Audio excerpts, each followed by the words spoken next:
Hey, Andy. Hi. How are you? Good. Good. Thank you for being with us.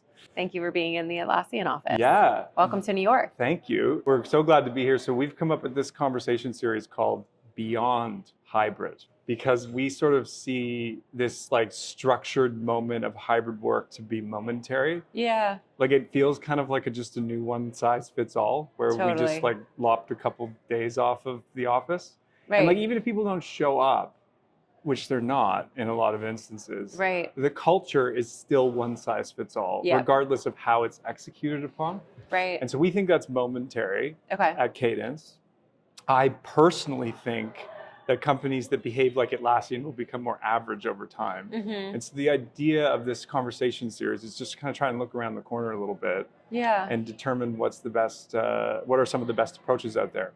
Now, I find you and your company to be particularly interesting because you didn't even adopt hybrid working from my outside lens looking Yeah, in. right. You kind of just veered around it Totally. and went to distributed work. So I kind of thought to myself, like, who better to really talk to than you and Atlassian Awesome. about what is beyond hybrid work? So I was kind of thinking, like, how could we kick this conversation off? What should we talk about? You've just come from Columbia University. Yes. Is that right? Yeah, that's right. Okay. So you're talking to the next generation who, humans always worry about the next generation, whether we should or shouldn't be worried about them. We worry about them. Yeah. And I'm just kind of curious from your perspective, like what you're sitting with, like right now today, like what do you think they have inherited Yeah. and what should we want them to inherit? Right. Right. Like what do you think about all that? Well, it's interesting. I was speaking this morning at a class from Jeff Schwartz and Stefan Meyer, who teach a very cool Future of Work class. It's not the first time I've spoken to the class before, and it was really fun to be in person and on campus. Yeah. And it's interesting to hear the group work through the issues of hybrid and distributed work. I would say there was a lot more skepticism than I expected. Um, you know, really kind of hearing sound bites from some of the headlines that I don't always think of as accurate. And yet and real interest in trying to make work for them, and from an individual standpoint, recognizing how productive and effective and balanced they'd been when they had an opportunity to work in a distributed way. I also think a lot of their experience was colored directly by the pandemic, as opposed to those of us who've had more extensive careers that straddle both sides of the pandemic. So when you say they were skeptical, are you saying they were skeptical about distributed ways of working and whether they'd be effective for them?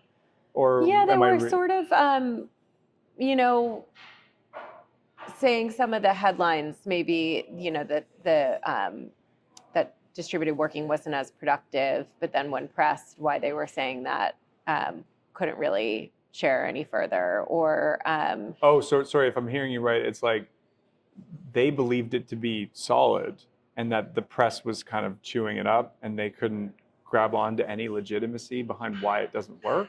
Or I think they were reflecting some of the popular press, for instance, that talking about the downsides of oh, distributed and hybrid work. interesting. Or more really coming at it from that angle. I think they were really open and interested in how to design a different way, but more aligned to the kind of conversation that's been happening in the press than I expected them to be. Got it. So talking about like what they're inheriting right now. Yeah. It's a particularly strange thing Right. that they are inheriting, right? Right.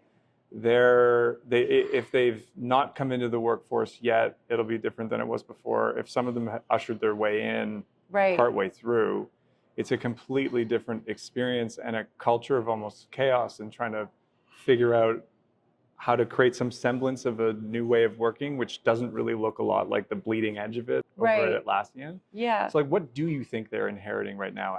You've worked at like Deloitte, Right. you've worked in the traditional knowledge economy. What are they inheriting right now? What's good about it? What's bad about it? I think it's, I think as a business student right now or an early career, a member of, somebody who's early in their career, is trying to figure out, they're in a time of huge change, right? So they're trying to figure out how to be successful, And so I think they are hearing a lot of mixed messages from executives and in the kind of headlines about what it means to be successful in today's environment. And sometimes, those headlines are kind of directly opposed to working in new ways. And yet they have a lot of access to technology and understand that there are different ways of doing things. Yeah. And I think they're really willing to experiment with those things. But also the companies that they've been involved with in places like consulting haven't really taken full advantage of the technology opportunity in front of them. Mhm. So I think they're inheriting a set of mixed messages. And I think, like all of us in this totally unprecedented time in all areas of life, need to figure out how to be designers about the new way forward. And, I hope that our next generation of the workforce will be willing to take that design-led approach as they think about new solutions. Mhm. You know Sophie Wade. Yes. I was talking to her yesterday. She's quite, at least in my naive perspective, quite an expert on Yeah, Gen Z and absolutely. the new workforce coming in. And some of the things she highlighted to me were things like the shelf life or the half life of a skill Yeah, is diminishing and diminishing, that makes sense. right? And then all of that makes a career trajectory really difficult Yeah, to forecast right. for a young person. And I'm just kind of like, you are out there banging the drum of changing how we work. Right. Like, what do you think is like, how can organizations, what does Atlassian do to help younger folks or people that are growing their careers find horizontal or diagonal opportunities? Because if Right. skills are not as clear cut as they used Right. to be, and we're looking at job functions as being more like projects or bursts, or almost like we're on a movie set trying to like Yeah, bring something to life and then figure out what the next thing is to bring to life. I Like, think that's a great example. yeah, like how do we, from a leadership standpoint, think about all of that? Yeah. And then is like hybrid work and where we do it a massive distraction from solving those problems? Well, I Um, think what my fundamental thesis about work is that we're all becoming technology-driven organizations, and when you are a technology-driven organization or a technology-driven team, meaning that you use technology to collaborate and get work done, to set up your movie set and figure out what's coming yeah, next, it really just doesn't matter where you work. So I think yes, the concept of hybrid can be distracting, just because it's so poorly executed in many environments. But I think it's not the controlling story. I think the controlling story is how we use technology to work differently. And when I think about what advice I would give young people designing a career, it's so hard. Like you said, so many factors are changing. So it's so hard to say, the skills will look like this, and so behave in this way. yeah, And I think it's more about, you can learn anything in this environment. The conversations I have with ChatGPT make me so excited. I can know anything. I'm such a curious person. mm-hmm, And I finally feel like I have an outlet for all my curiosity. mm-hmm, And that means that I can learn new things and synthesize new ideas so much faster than ever before. And I guess my advice to young people would be to follow your curiosity and, keep being really smart at the skills that will never change, which is making good ideas, building good strategies, knowing how to review different inputs like data into a strategy, being creative and honing whatever creative outlet that you have, being a good person that connects with other people. Those are yeah. the things that are really going to serve you. Yeah, I dig that a lot. As you're speaking, you made me think of like, I think this is an age-old problem, meaning young people are ushered into a way of working that's starting to become outdated as Right. they come in. Right. Yeah. And it's just like a new version of it, but it's happening at a higher velocity now. Because like Yeah, when I that's think of smart. the early stages of my career, professional, like leaving being a pro poker player, coming into working at CBRE Right. in a typical office environment under fluorescent lighting, which actually you have better lighting here. Yeah. But I was told, come in at 6:30, hand your boss the newspaper, start cold calling predominantly the men that are in the office before the real workday starts, Yeah. and get a meeting with them. And I'm like, none of this makes any sense. Right. The workforce is mobile already. Like, I don't understand why you've given me a landline telephone. Right. It turns out men are actually starting to become more active in their home life, apparently, because they're not picking up the phone at Right. 7:30.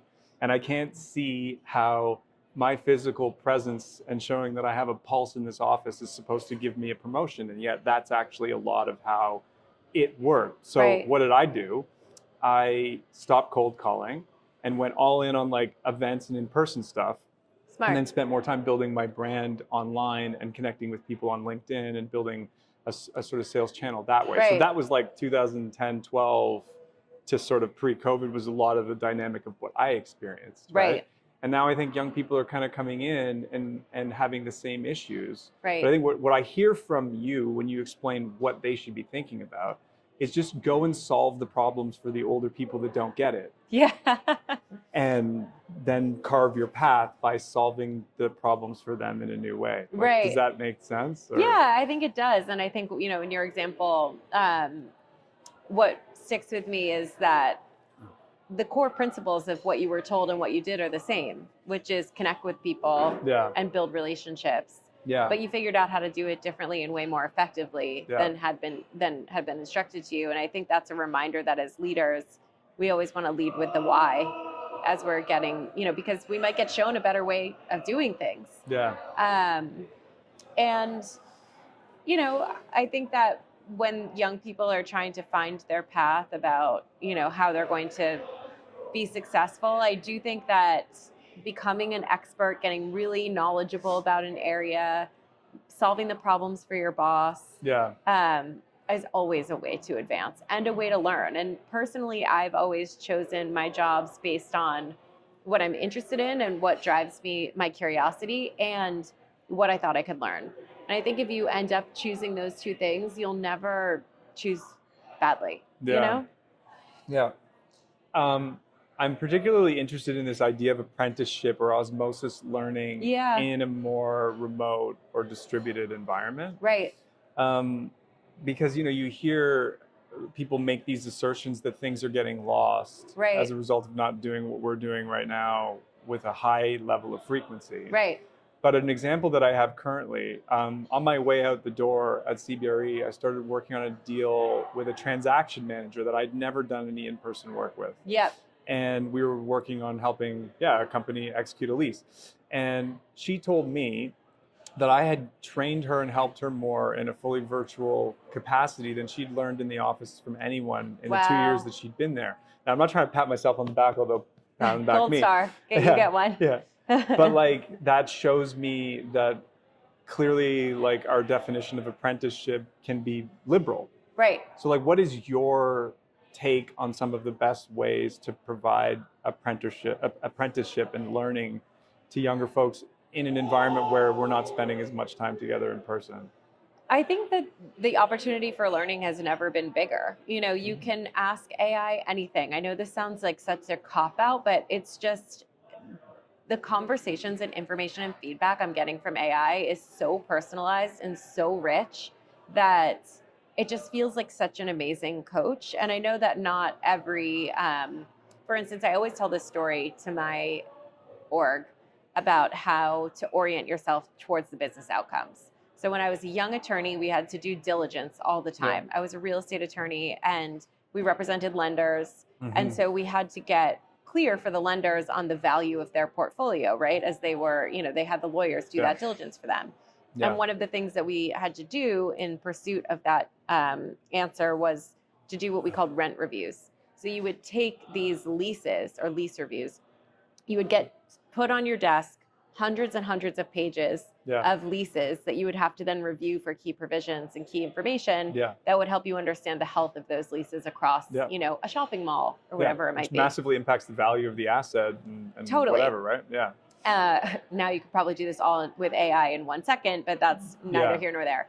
And what was really hard as a young person in doing that work was knowing why I was doing it, because you can really easily get lost in a 200-page lease and not really know what you're doing. You're just kind of circling a provision. Yeah. So I would have to write on the top of the corner of my paper and remind myself, I'm doing this work not for my boss, but for the lender who is lending money on this portfolio and needs to understand the health of the, That's the why. that's the why. So I had to Yeah. write I literally had to stop myself all the time because I would forget and write the why on the top right corner of my lease. And that helped me really do the work differently and understand it in a different way. And then as I was doing that, that becomes a learning exercise as opposed to just this kind of rote task. Yeah.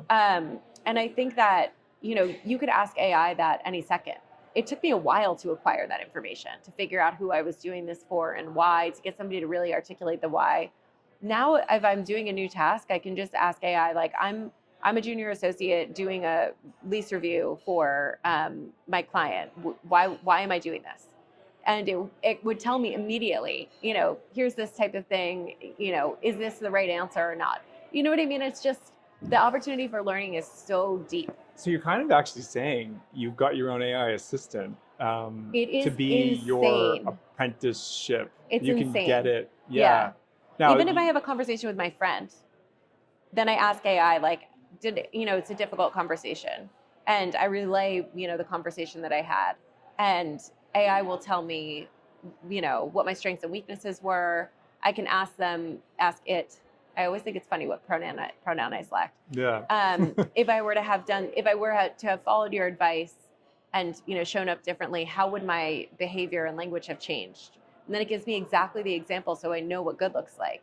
It's just incredible what you can instantly learn. I see the ability to get really conversational human to human with those insights. Yeah. And sort of this changing over of the definition of a manager to a leader, or right. It's like, if we don't need to get our practical knowledge inputs as much from a human, we can actually spend more time talking to them about the nuance of some of what you're being creative. Describing. Yeah. One of the things I talk a lot about is, I think one of the ways that I think is I look at a lot of different information that seems unrelated and I can see how it's related. That's kind of one of what it means to be creative for me. And what's so interesting about AI is I'm like, I see the relationship between this framework, that framework, and this framework. How would you synthesize that? And it instantly puts out how it relates and doesn't relate. And then I can have a conversation with my team about it in a totally different way. So instead of having to do all the mental processing of the synthesizing, I can just bring them the idea, which I think makes our whole team more creative. Yeah. Got it. Do you see any dark side to this? We can think of the macro societal dark sides and just put them over here and not talk about any of that. But from a work perspective, is there anything that's negative about it? I think it's only better. Yeah. I feel like in work, it's just maybe objectively better. Yeah. But elsewhere, but it's less arguably easy not. to apply in work. Free thinking and putting it into a consumer app like ChatGPT is different than sort of taking work product and using AI with the same capability. I mean, we have incredible AI capabilities at Atlassian. Yeah. But asking for I'm not yet at the place where I'm inserting a Zoom and saying, can you provide feedback on how I showed up as a leader? Oh, wow. Interesting. But I would love to be able to do that. And I expect I will be able to do that. Yeah, that's fascinating. I mean, now we're using it to just get summaries of calls. I actually I moderated a panel a few weeks ago, and I had individual calls with the 4 panelists. And I was able to, just from a summary perspective, get exactly what mattered to that individual, what their area of expertise was. Yeah. And then I created an arc for the panel creatively from being able to have that access to that summary. Totally. And that's pretty basic, but it gave me huge creative speed to creativity. Speed, way bigger speed. And then just more time to actually focus on the free association of the creation of the panel. Right. And it took me way less hours. How these things relate to all of their different views. Yeah. And there's a lot of talk about cultures of feedback in tech, and it's so great to get feedback from AI because it's also private.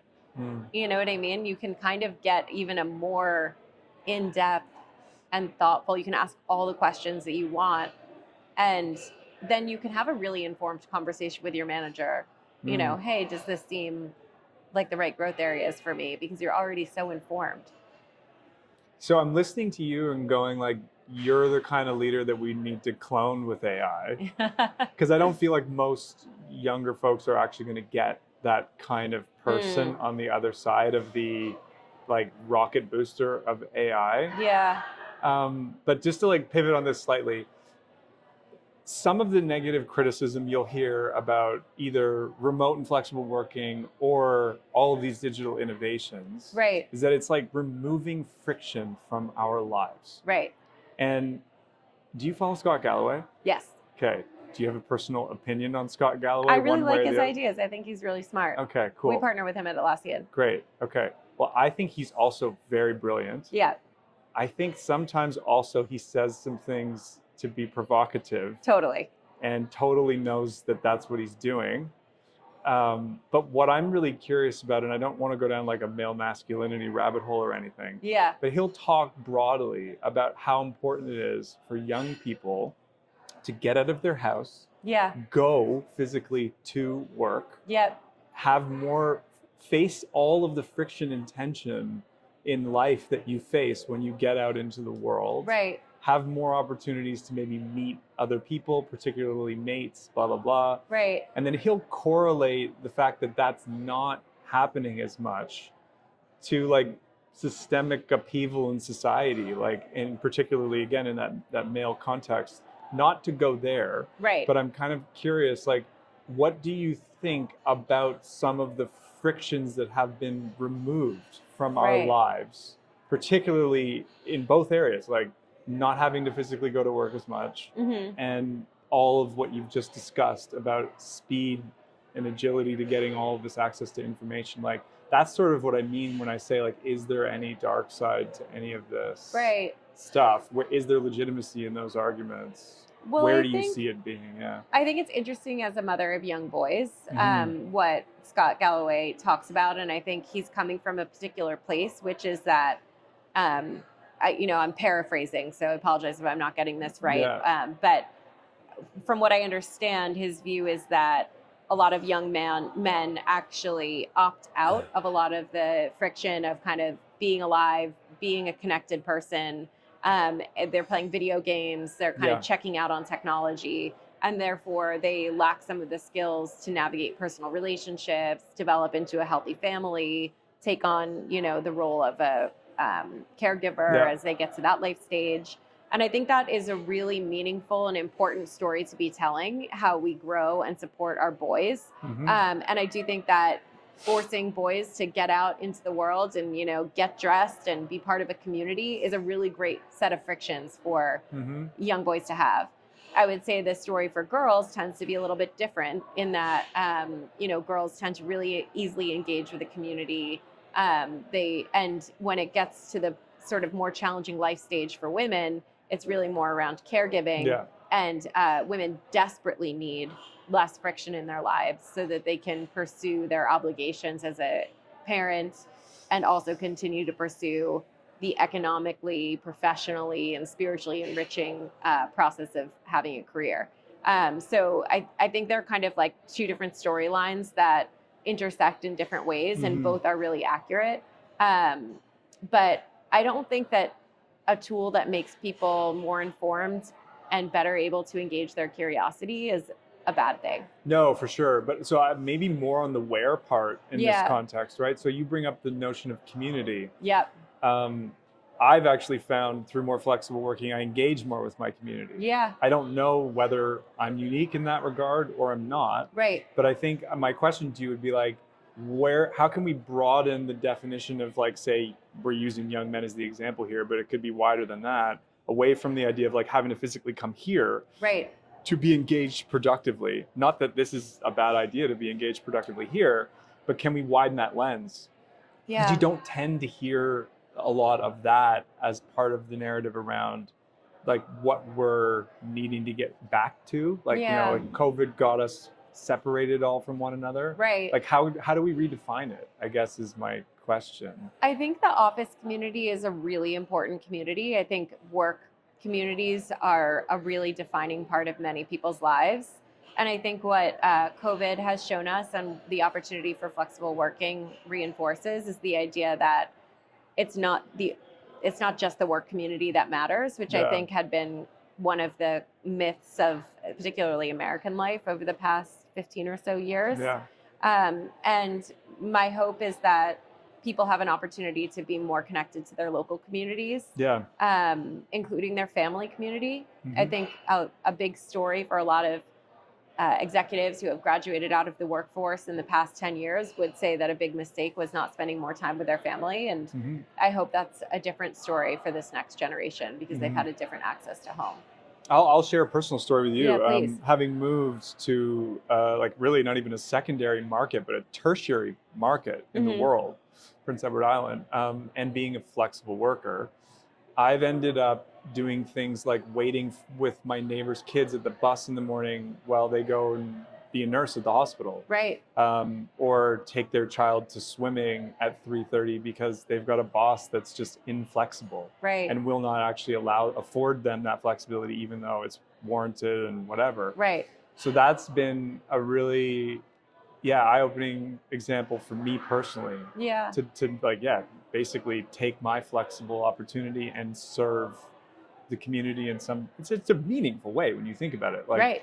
The mother of the particular family that I'm referencing feels guilty, like showing up at 4:00 at swimming, thanking me profusely for doing it, but at the same time, feeling this shame about how she's not able to be the mom ultimately that she wants to be and should be able to be. Right. And I think that those are those really interesting socioeconomic opportunities, like where we can intermingle with sectors and people that we wouldn't have otherwise been able to when like our swimming lane was like go to the office 9 to 5 CBRE go 9 to 5 commute home, like you're just blinders in the office, right? Nothing left for your family when you get home. Or your community. So that's something I see as being really powerful. And I think there's probably a million different examples you could cite about that. Totally. And I think these things are changing slowly over time and will continue to unfold. I mean, we've unlocked a different way of being and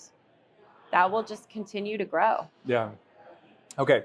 You have made many prolific posts, but one that stood out to me a lot was when you were talking about trying to help a New Yorker find a productive workspace. Right. Someone approached you on the street and said, "Hey, I have a call.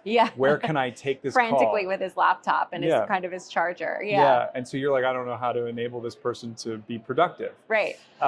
What I found really interesting about that is that what you're tugging on, in my opinion, is how mobile the workforce actually is, and how constrained our physical environment is to match new behaviors. Yeah, it's true. So again, if we can tie this into any of your thought processes or research around the changing nature of how we work, how will the built environment need to ultimately respond to this increasingly mobile workforce? Like, how do you see, I hate like these put out your crystal ball, but like, how does the physical environment that we're in especially a city like Manhattan, respond to like how Atlassian works and how Atlassian will work in 2035, Totally. I think there needs to be way more third spaces and the opportunity to work places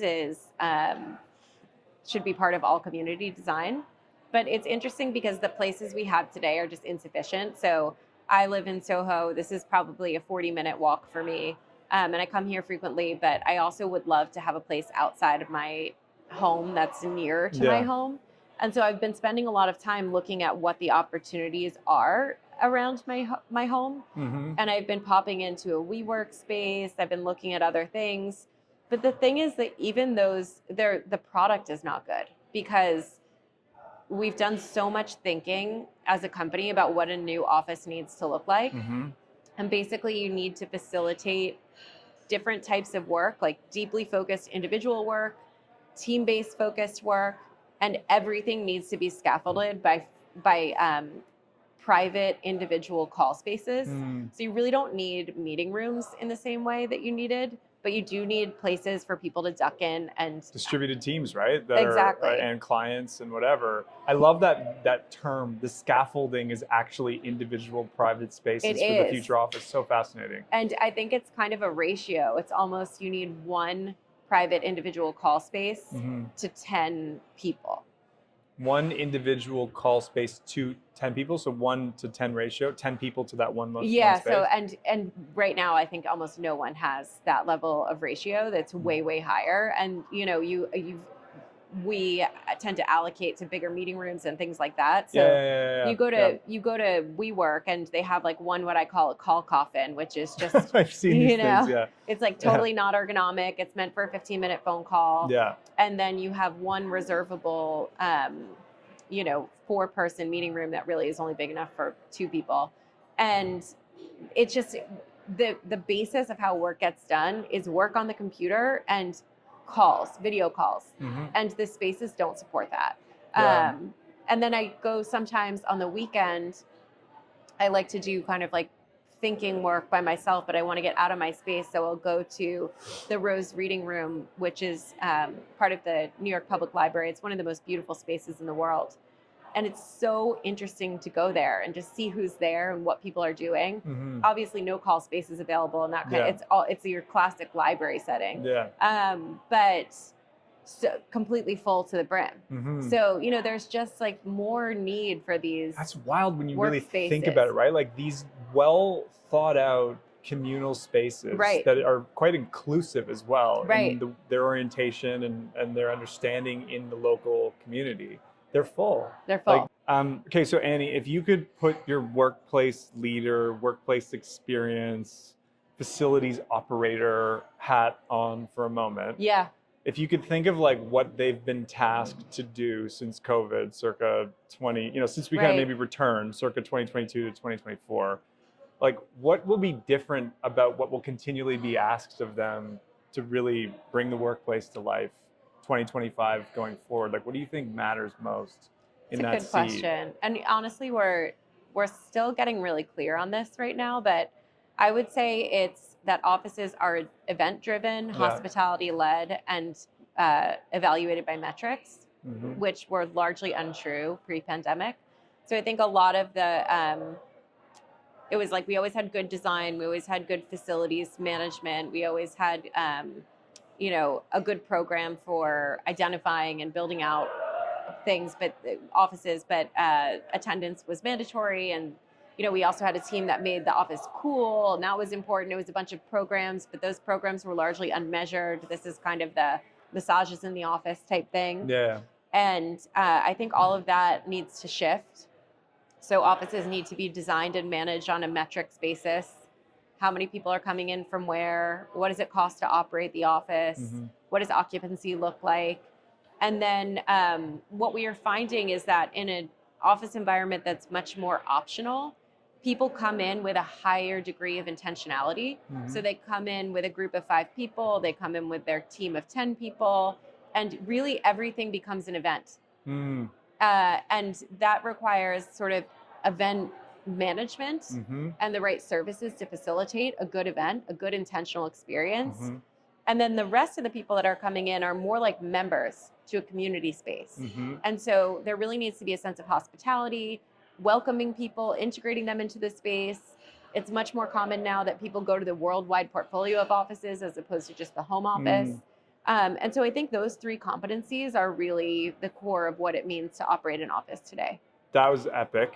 Awesome. Our CEO is standing behind the microphone, and I was only looking at you, but I imagine he was smiling ear to ear as you said all that. You're thinking about all these things. That's all the things that we are thinking about, but you've articulated it better. So we're going to go. It takes some time to get clear. We're going to go back and listen to that crash course there. Okay, just to close this out super quick. First of all, thank you for giving us as always for your coming. Time. I believe that personal brands and corporate brands are existing in concert with one another in the environment that we're in today. Yeah. And frankly, you and me sitting here is a quintessential example of it. Totally. Both of us are a voice for our own respective companies. Right.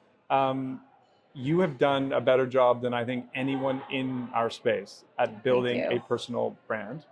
And I would just love to know, what would you say to someone who's 25 about the importance or a lack of importance? Like, if you don't think it's mission critical, I'd love to know that too. But I think a lot of people feel this anxiety around the idea of like, well, how do I actually bring myself to life Right. in concert with a company? Right. But when I, just to close this little riff as I hand it over to you, like, I think about being lost in a sea of resumes. Right. I think of AI being the first responder to my resume application in the future. And I think of the difficulty in standing out. Yeah. And so that's kind of where I'm coming at this from. Like, if you were 25 today, what would you do to build a personal brand from zero? I would say relationships are more important than brands. Mm-hmm. You know, your next job is going to come from, your next recommendation for your job is going to come from people who really know you. And that is a really important skill set. I think I have come to have a brand, so to speak, because I really am so interested in a set of ideas. And it's been a big challenge for me to figure out how to share those ideas in a way that can resonate with people and can be of service to others. And I think the times when the brands that I've started to create has really resonated or gone viral is when I really see myself as being of service to others and clarifying ideas that maybe people are conflating, or offering hope to people about what we're actually seeing versus, you know, what the conventional wisdom is. And I'm really so interested in and captivated by what the future is. And I've always been looking for ways to help people see that faster, just because it's been something that feels really intuitive to me. And so I feel like in building a brand, it's really been about sharing those concepts. And I've really spent very little time thinking about what that brand should be, but a lot of time figuring out how to explain what I know. And I don't think that any brand that I tried to build in the past was successful until I invested the time in figuring out how to explain what I know. Does that make sense? You'd be shocked to say that I love everything that you've just said. What I think that you've done so well is you've created this radical middle perspective, where like you'll say, like, you know, return to office is a distraction from the real problem, fake work, and then you're like, hey, well, you all talk about this over here. Let's just actually remember this is the real problem. Right. And it's like, in a way, it shouldn't go viral, but it does, because I think you're actually helping a group of people get access to really complicated information in a simple way. So I love it. So yeah, two things. It's your relationships matter more than your outward facing brand. And then if you can think of how to put your thoughts out into the world in a way that is really designed to help others, not really so focused on what brand you'll end up building. That's the answer? I think that's the answer. Yeah. And it also, by the way, it can be hard to do both of those things. They're both very time consuming. And I found that sometimes I'm able to really focus on relationships, and sometimes I'm able to really focus on ideas. But like a lot of the time that I would spend on relationships gets sucked up by thinking time, distilling time. Maybe that'll go a lot faster with AI. But if you can't do it all, that's okay too. You can do, you know, focus in some places at some times and then shift. One thing I would add to what you're saying is that I think how you actually build up your relationships is sort of an omni-channel thing now, where like LinkedIn and making content is a fantastic way to build relationships. Like, I would have found you in the comments section at some point. Like, if we traced it back, like, where did it start? And then here we are speaking, So, yeah. Anyway, I love it. Thank you so much for this. Thank you as always. I'm so happy to have you here in New York. Yeah, it's a pleasure. Thanks so much. Awesome. Thanks, Steve.